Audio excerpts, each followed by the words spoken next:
Hey everybody, welcome back.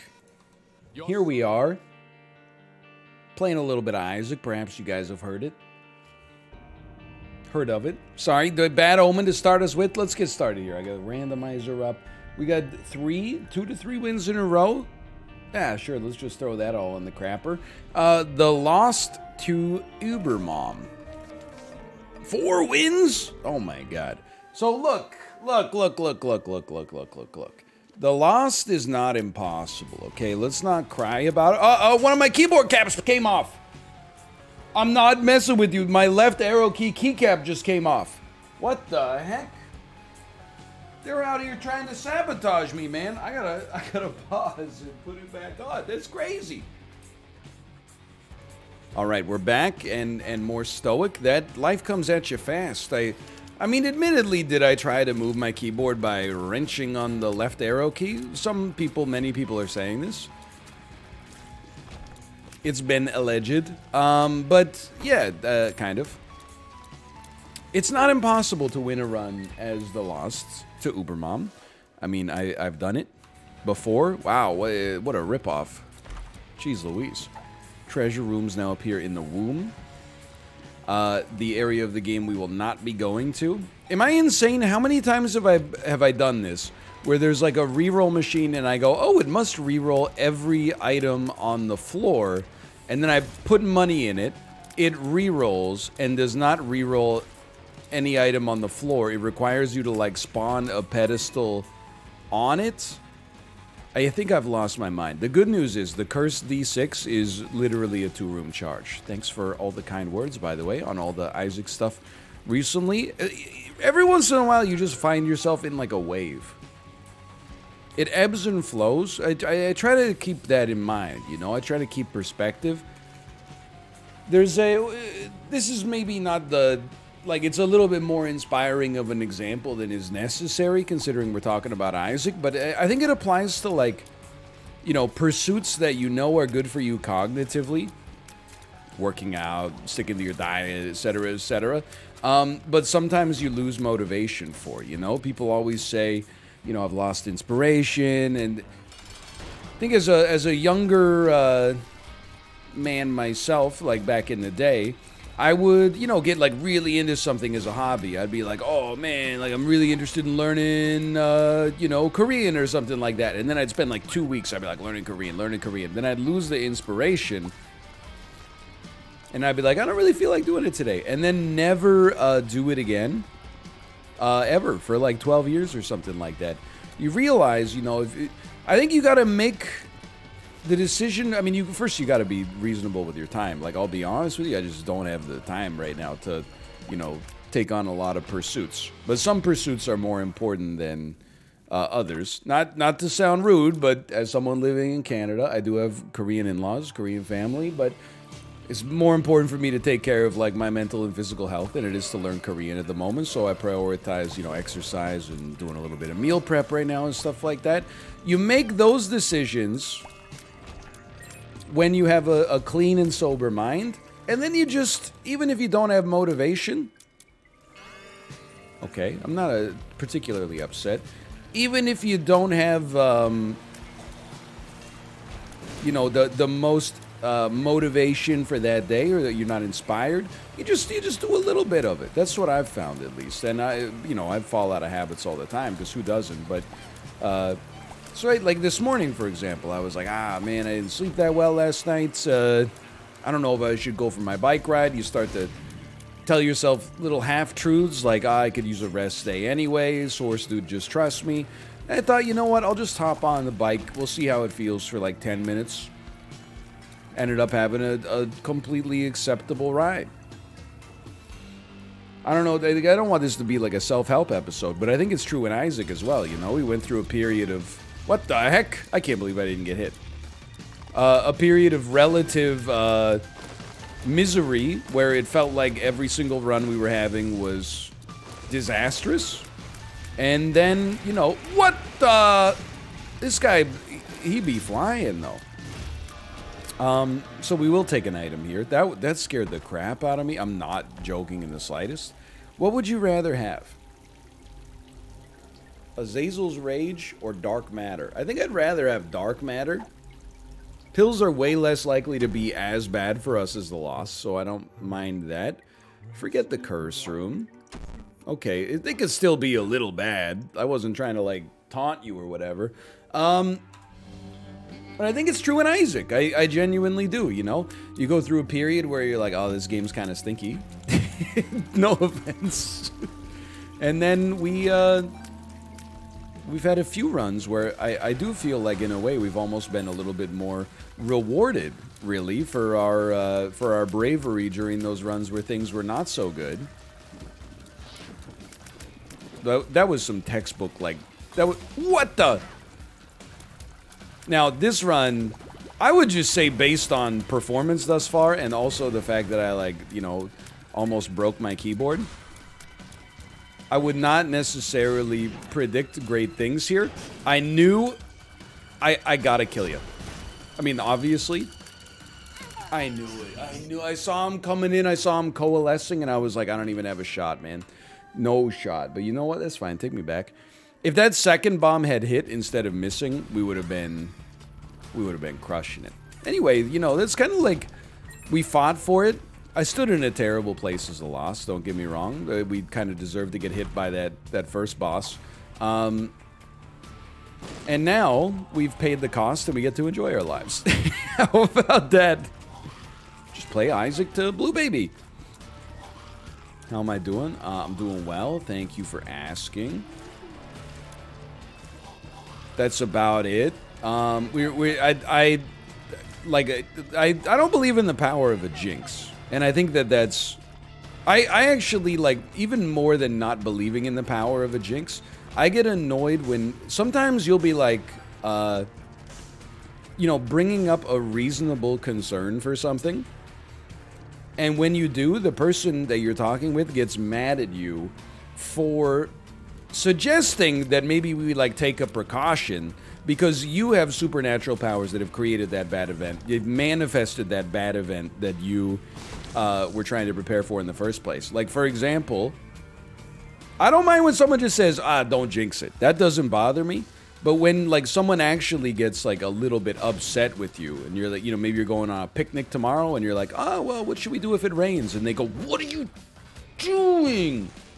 Don't jinx it. And I'm like, I don't know. You know how many millions of conversations are taking place right now? People will call a jinx on, like, the most ridiculous stuff you could ever imagine. You know, on every plane you've ever been on, somebody on it has joked about it crashing. I'm just telling you, it's usually not even me. You know, there's the same kind of people that tempt fate. They, like, jump in the elevator and stuff like that, and then when it gets stuck, they go, what the heck, Otis? Who the heck built this thing? It's a cash grab. What the... They've been Brimstone affected? He's taking the Brimstone pill? If jinxes actually worked, planes would be falling out of the sky like 50% of the time they flew. It would be, you wouldn't be able, it would be the most dangerous pursuit on Earth. The worst part is you can get then accused of manifesting an event by jinxing it, even if it's just natural variance. Like, it rains like more than 1/3 of the days in Vancouver on an annual basis. Maybe in the wintertime, it's literally like there's precipitation almost every day. Take me down, please. Almost stepped on the spike, so it would have been a little embarrassing. You can't jinx like that. It doesn't make any sense. So I bake all this in just as, like, protection for myself, because I was talking about how, like, we might go into lockdown again soon. And then now we're, like, kind of in lockdown. But I don't have that kind of power. If the government can only put the province in lockdown for people who actually care about following the rules, I can't be held responsible for creating the lockdown restrictions by joking about how we might be entering lockdown number 6. I just saw the writing on the wall because of the exponential growth in case counts. So, like, again, you know, it doesn't really affect me all that much, but you know, feeling for the people out there who are affected. Some people might highlight a little bit of silliness, like, for example, Gyms have been closed yet again. There's never been a better time to have recently received a Peloton as a birthday gift. But Canucks games can still have, you know, 8,000 people in attendance or whatever. But, you know, look, I'm sure... I'm not trying to be one of those people who's like, I'm just asking questions. I'm like, it just seems a little inconsistent to me. I guess I'm just being a Melvin about it, but what do I know? Which is like actually literally fair. What do I know? But okay, just take me back here. We deserve to have been hit. We've been playing a little recklessly. Rip to Spider-Man No Way Home's Canadian box office growth, specifically within the realm of British Columbia, perhaps? I don't know. Who cares? We've got bigger fish to fry, I guess. I got nothing to talk about, though. You know what the number one thing on my mind is right now? I got to go to the grocery store later. Can you believe it? Ran out of granola this morning. Had to have my normal skyr, granola, and banana breakfast with just skyr and banana. Sure, it was still pretty good, but I was missing that crunch factor, man. I was missing that. I mean, I love sulfur, but the D6 is also fun. It was missing that crunch factor. Does nobody see how messed up this is? Anyway,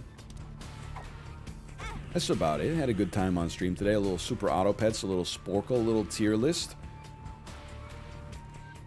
We actually, I mean, Chad and I, we had it out. We got like a real sibling rivalry type thing. It's like, you know, frick you, oh, I love you, help me, I'm stuck, you know, like that kind of thing. And we were doing a snack tier list. All sorts of potato chips in there, tortilla chips, pretzels, sun chips on top of all that. But then, like, for the actual, and I'm a noted salty snack enjoyer, sweet snack abstainer for the most part. Not for health reasons. I just, you know, I'm blessed to not have a sweet tooth, but I have a double salty teeth for sure. The salty snacks were all premium, brand name. The sweet snacks were all like Little Debbie's Turd Bowl. It's, we just found a lot of, like, you know, Rice Krispies and then put cocoa powder on top of it and then put rainbow sprinkles on it. And I was just like, we were discussing why the heck they've got, you know, Sun Chips, Lay's, Ruffles, Tostitos, Cheetos, but then they didn't have Reese's, Reese's Pieces, Reese's Cups, Reese's Puffs, Reese's Cups. How many, did I say the same thing 4 times there? You'd let me know, right? And we realized, or we came to at least an agreement that a chocolate bar is not a snack, but a brownie is a snack, and the difference is the flour content. If a snack, I mean, chips aren't made with potato flour for the most part. I guess some of them are. You know, there's weird chips like Munchos that I actually have a great soft spot for that are clearly made of like dehydrated potato powder or something equally absurd that actually tastes kind of good, even though it's omega salty. But a brownie has a flour component. That makes it a snack, not a candy. But a candy bar is usually just chocolate and nougat and stuff like that, you know, nuts. There's no flour component, and as a result, that makes it in its own separate class. Now, I don't necessarily think we should be dividing the snacks. I think we should be uniting the snacks. Many people are saying this. But it can be useful, perhaps, as a taxonomical thing in order to put up an arbitrary boundary. So, I mean, we already spent probably close to 2 hours on that snack tier list. I guess I'm glad that I didn't also have to review every... I don't remember what this is. Every main brand name candy bar that's ever existed. Teleports you to an ultra secret room with red rooms on the way back. I would have been so mad. I am so mad. What the heck? You could do that? You could just give me the magnet out of nowhere? It's garbage. Stop wasting my time. I'm going this way, man. I'm not doing that big room. You crazy? I don't need that lover's card. Get me out of here. So what ended up being near the top of my list? I don't mind spoiling it. Who cares, man? There's a couple that a lot of people were like, that seems apt. Cheez-Its. I love Cheez-Its. I love a Cheez-It for sure. Only in the last maybe half decade have they even come to exist in Canada. Before that, we inherited a lot of British Nabisco culture. So we had cheese nips and cheese bits. I haven't... Cheese nips are still around. They're basically exactly the same as a Cheez-It. Cheese bits were like a little pretzel rod made of cheese, but more like a cracker than a pretzel, I suppose. But they had like simulated lines of grill marks on them, so you know they were trying to be a little bit fancier. Thank you for the luck upgrade. That's so nice. But that was up there. Harvest Cheddar Sun Chips up there. And the one that seemed to invoke, shall we say, the most surprise or even disgust, including from some of my colleagues, such as HC Justin. I love a baked cheddar cheese goldfish, man. Like the original snack that smiles back. I like it. And I will admit, it's not an S tier tasting snack. It's an A tier, in my opinion. But I think it also makes up for its A tier taste with S tier nutritional information relative to other snack foods. So what that means is not necessarily, I don't want to suggest that it's better for you, so I enjoy it more. What it means is I can eat more of it without feeling so bad, which is really the meat and potatoes of it. So that was up there. What was in the trash tier? Basically every snack that Little Debbie makes. Cosmic brownies, honey buns, star clusters. I honestly thought that was the stuff that only when your dad packs your lunch for middle school instead of your mom, he puts those in because he loves you. And then also, like, maybe if you were having low blood sugar on a road trip, you would pull over at a gas station and be like, I guess I'll take a Cosmic Brownie? I didn't know that they actually had devotees. But they do, as I found out when I put them in the trash tier. And raisins, man. Like, what the heck even are raisins? I say this as somebody who has eaten a lot of raisins in my day. My parents used to put it in my lunch because they got tricked by the raisin lobby into thinking that they're healthy. Even though, you know, the fresh fruit is like right there. But I really can't understand how raisins are still kicking in 2021. They taste, I don't want to say like they taste that bad, but they have such a weird aftertaste. It feels like the flavor gets stuck in your throat or something. Maybe that's just me. Lunch or supper? I'm more of a lunch man, personally. Anything going on in here? Not really. I mean, Hungry Soul's kind of fun. We could at least take it. And we'll leave Spin the Wind behind. It doesn't bother me in the slightest. I just, like, they're not good for you relative... Like, they're in the worst possible place of all categories, right? They taste worse than fruit. They are worse for you. I haven't bought raisins in forever, nor have I seen anyone purchase them, or I would, you know, if I saw something, I would say something, to be honest with you. But, I feel like they gotta be more expensive than, you know, an equivalent amount of real fruit. I guess I'll turn into an immobile statue because I have homing tears. I'm not trying to say, like, you should not eat raisins. If you like them, you like them. All this stuff is just for humor's sake, right? But I'm like, I'm just surprised. Raisins, I thought... I guess it speaks to the demographic data of North America. You know, the population's getting a little bit older. They like their classic snacks. Jersey milk. dried apricots, you know, raisins, saltwater taffy, Werther's Originals, etc., etc. Just a glass bowl full of Werther's Originals sitting out in the sun. You know, it's a classic old age snack. Not age old, but old age. But I'm not. I just don't get it because they taste bad and are not free and are not great for you. I touched a rock and I liked it. Hope my boyfriend don't mind it. There are, again, it's personal taste. You like whatever you like, and we can leave it at that, but I'm not gonna. That is one of the things that I like see people, you know, if I saw people buy it from the grocery store. Saved. I think I would, in my head, I would be like, really? Raisins? In 2021? You know, some things, you look in somebody's grocery cart, you see, you know, bananas, ground beef, olive oil,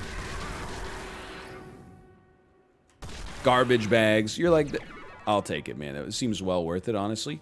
That's a pretty normal grocery trip. If I looked in somebody's grocery cart and I saw, like, raisins, I'm trying to think of some other options. I mean, I would just be surprised. And let me say something. I don't mind the taste of raisins that much. I don't have a problem with the cinnamon raisin bread or bagel. Or, you know, sometimes there's raisins in, you know, even dishes and stuff like that. I'm okay with that. I'm not like one of those people who's like, get them away from me. It's just like eating a whole... It's like... you know, like banana peppers, right? Like if you give me some banana peppers on a sandwich, I'm like, that's pog. If you gave me a jar full of banana peppers for my school lunch and said, eat up, I would say, Mom, are you drinking again? Full disclosure, my mother has never had a drinking problem. I just co-opted that trauma for a joke, so I hope you'll allow me. Thank you. I will take... the rosary, it seems the most necessary here. Okay, get me out of here. Anyway, like raisins are the big one for sure. I don't know if I can even think of other ones. I will say one of the things that surprises me the most. Oh my god. And I say this as somebody I bought some of these in my days. I wonder what the most consumed item at the grocery store, like the most purchased item at the grocery store is. You think it's bananas? I'm pivoting off of what I was originally going to talk about, but it fits in. I wonder, like, there's got to be a couple of things, right? Like, I would think that bananas are up there because there's like 20 different kinds of apples. There's only one, you know, banana that you're going to find at the grocery store. Maybe they're splitting the skew between organic and regular, I guess, but like, come on. A banana's a banana. I'm trying to think of what else could be up there. Obviously, regionally, it'll vary. You know, probably some kind of protein. Either, what the heck? Chicken breast or, you know... I was going to say ground beef, but I feel like I only see ground beef amongst the people having hard taco night or making a chili or something. I feel like I wouldn't consider it like the default meat choice anymore. I'm actually playing like pure garbage, by the way. I don't know what happened. You can't make fun of me. I didn't sleep well last night. Haha. I've got the trump card. The Hierophant. Boneheart. Actually kind of sick. Forget Boss Rush for now. Wait, don't forget Boss Rush for now. Do Boss Rush immediately. The other thing I was going to say, a dark horse candidate for the most purchased product category in the grocery store, frozen pizza. And I say this without judgment, sincerely, because it's a convenient, somewhat tasty meal. I will also say, we went to Target in the U.S. like a month ago. I have never seen such a variety of frozen pizzas. They say that's actually when Gorbachev knew that he had to end the Cold War, was when he went to the Target in Tukwila, Washington, and saw how many frozen pizzas they had, and he said, "Come on, guys. Come on. This isn't, you don't really have 19 different brands of pepperoni pizza frozen in the grocery store. You can, come on. These are all fake." And then they took that out and they baked it right in front of him, I swear to God. And then he wept and said, "I have to take down the Berlin Wall" with David Hasselhoff. And he did. Many people are saying this. Anyway, so that aside, I feel like anytime I see a man alone at the grocery store, also known as my demo, there's about a 50-50 shot they got a frozen pizza as the anchor tenant in their shopping cart. And again, I'm not knocking anything there. I have done the same many times. Roll me? That was a good roll. It takes cojones to roll a decent item into a great item when you don't know that it's going to be great until you roll. And you can't really be that upset with, like, hey, like, who doesn't like a frozen pizza? Doesn't taste as good as a restaurant. Yeah, it doesn't cost as much as a restaurant. It's called economics. But it really is... There's a conspicuous amount of frozen pizza consumption. I'm not saying it's suspicious, but, like, I bet people would not tell you how much frozen pizza they actually eat if you could tie their identity to their answer in the survey. Because I like, it's one of those things where I feel like they, maybe like one in 3 shopping carts at the grocery store contains a frozen pizza. Now, does that beat bananas? I don't know. Bananas are, they're my staple fruit for sure. At least right now. It varies. Very quick to eat. Delicious. Reasonably nutritious. Can be used in a variety of ways. Goes well with skier. Eat it alone. I like it. My daughter likes it. I'm going to lose a bone heart just to get 3 of those. What was I thinking? You know, we're really, I mean, I'll be honest with you, I've been buying like maybe 3 bunches of bananas a week. I'd be eating like 1.5 bananas a day. Something like that.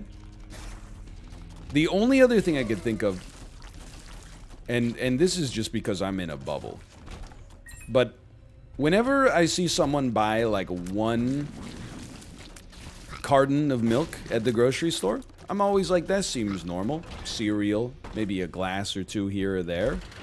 Very reasonable. Whenever I see someone who's shopping cart, and I don't know why this is like the food of choice for food hoarding, like when we go into, you know, lockdown, or, you know, there was like those extreme weather events in BC earlier this year. What am I doing? What am I doing? And also right now, I'm taking the HP, man. I'm sorry to say. Sorry, Sacrificial Dagger. I'm taking the HP.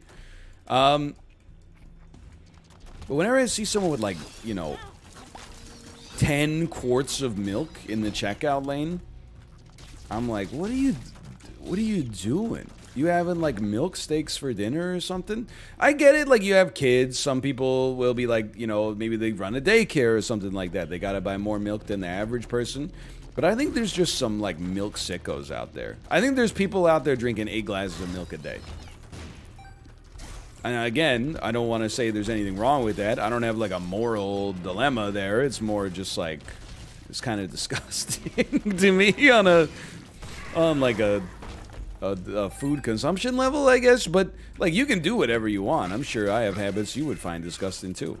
I drink my coffee on the toilet sometimes if I'm in a pinch for time. That's just called parallel tasks. It makes you that much more efficient at the end of the day. Aren't you worried about the poo particles getting into your mouth? Bro, what are you talking about? I'm surrounded by poo particles in the toilet.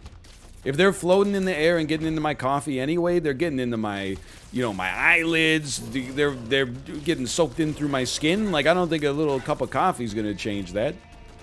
Anyway. What I didn't mention, though, is I do pour the cup into the bowl and then drink it out with a straw. No, come on. It's a metal straw! Why are you saying that's gross? Prudes. Prudes. Surrounded by prudes, man. Anyway, what was I talking about? Oh, yeah. I'm just saying. So you can judge me for that, you know? By all means, don't let me stop you. Let's take the item that looks like the item we have. Just because I find that very humorous. We dying? Nope. Okay. Great news.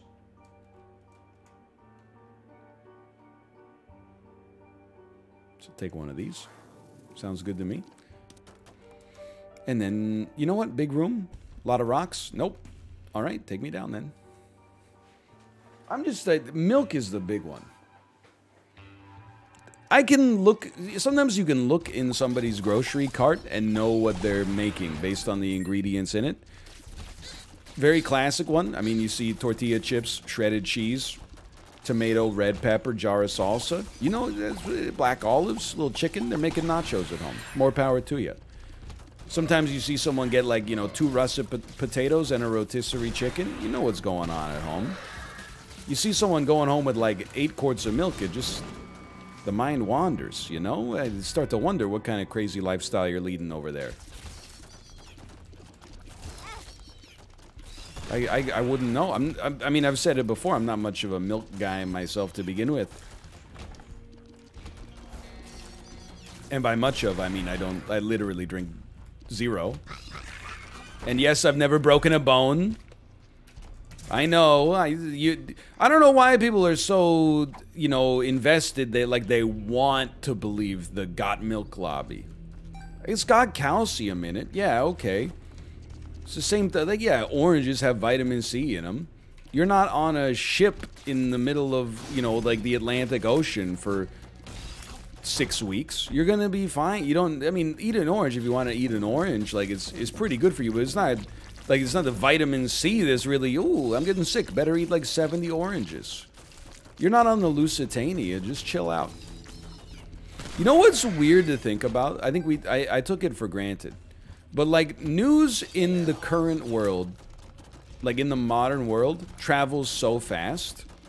There could be news in South America, and if it was a big enough event, I would know that it happens here in Vancouver, like 5 minutes later, potentially, right? If I was paying attention. But news couldn't travel fast until relatively recently, right? I mean, like, let's talk the 1800s. Like, what if you fought in a war in the 1300s? And then, like, this is my genuine question for historians or anyone who might have an answer. Like, when the 100 Years' War ended, I don't know if it ended with a treaty or it just kind of petered out or whatever. How long did it take the soldiers who were furthest away from the front to know? Were they fighting in battles, like, a year after that happened? Because the news could only travel as fast as, like, one person... I'm okay. I'm okay. The news could only travel as fast as one person riding on horseback... I wanted it. In, like, a convoy, right? Like, you could ride on horseback, get to a town, pass on the scroll, the town crier reads it out, then somebody from that town goes to the next town, and, like, so on and so forth. Like, if the armistice was signed in Paris, and you were fighting in Moscow, like, that certainly could take weeks, but then hear me out, because this is where it gets crazy. I know that in the War of 1812, I think that's the Treaty of Ghent. I gotta study up on my treaties a little bit for before I audition for Jeopardy and get rejected again. Not audition, take the test, I should say. Audition is one step beyond that. But they signed the Treaty of Ghent in Belgium, I hope, and there was, like, another huge battle that was fought after the treaty was signed. The Battle of New Orleans. There might have been more. But, like, they signed the peace treaty in continental Europe. How long did it take for soldiers in the United States, on either side of the war, to know that that was over? Like, didn't they find themselves being like in The Wedding Singer? Like, they fought in a battle like 9 months after the war ended?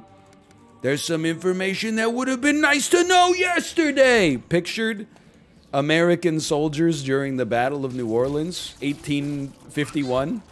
That's some information that would have been handy yesterday. That's a quote from Adam Sandler's film The Wedding Singer, by the way, in case you didn't pick up on the context. Allow me to just say, that sucks, man. I can't imagine. And even then, like, I mean, before the existence of, like, the telegram, right? So they had to what? Like, they signed it, then they probably, like, went to sleep. They're like, ah, we had a busy night negotiating. They sent out a dude on, like, horseback.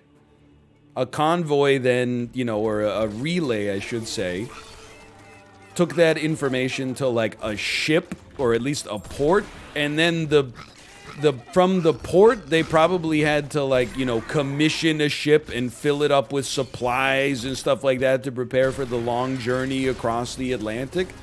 Then, I don't even know, it probably took like 2 months to get across the Atlantic. What are you going to do to get the information there faster? You going to shout or something? Let it all out? I don't think so.